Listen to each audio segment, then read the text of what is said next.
माझं नाव ज्योती मनोज वाघमारे।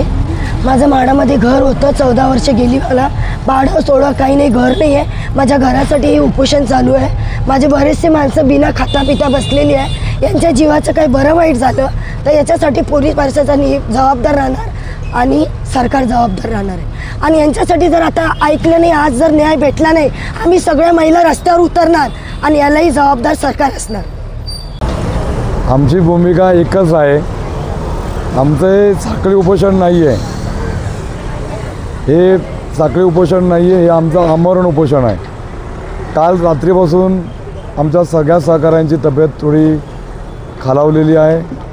ज्येष्ठ नागरिकांची तर BP डाऊन झाले, शुगर डाऊन झालेली आहे आणि अशा प्रकारची परिस्थिती आज तिसरा दिवस आहे।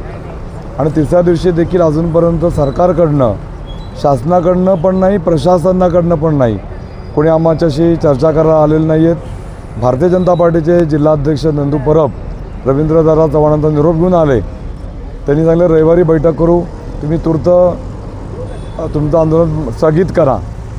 आम्ही त्यांच्या विनंतीचं स्वागत करतो, त्यांचा रिस्पेक्ट करतो, पण आमची जी आग्रहाची मागणी आहे आणि जी अत्यंत योग्य मागणी आहे, कारण त्यांनी या सोसायटीच्या नावावर जी 325 कोटीचं कर्ज घेतलं, सेलेबरचे 150 कोटी, हे 500 कोटी गेले कुठे?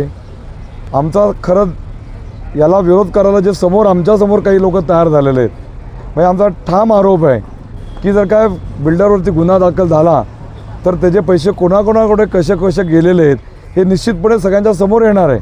म्हणून ते घाबरलेले आहेत, म्हणून ते म्हणतात बिल्डरला अटक करू नका, बिल्डरला अटक केली तर प्रोजेक्ट होणार नाही, अशा प्रकारची भूमिका ते तिथे मांडत आहेत। पण बिल्डरला तर आम्ही काढून टाकलेलं आहे, या बिल्डरशिवाय आम्ही प्रोजेक्ट करू शकतो आहे, हा विश्वास 100% मला पण आहे, माझ्याबरोबर जे उपोषणाला बसले त्या सगळ्यांना पण आहे। त्याच्यामुळे जोपर्यंत या गुन्हेगारांना, या बिल्डरला, या चोर बिल्डरला आणि त्याला साथ देणाऱ्या लोकांना अटक होत नाही तोपर्यंत आम्ही इथून हलणार नाही, अशा प्रकारची ठाम भूमिका आहे। आज आमची तब्येत थोडीशी खराब झालेली आहे, आम्हाला सगळ्यांना थोडा त्रास व्हायला लागलेला आहे। पाण्याचा थेंब आम्ही न घेतल्यामुळे कोणाचं डोकं दुखतं आहे, कोणाला चक्कर येते, पण आम्ही औषधे घेणार नाही।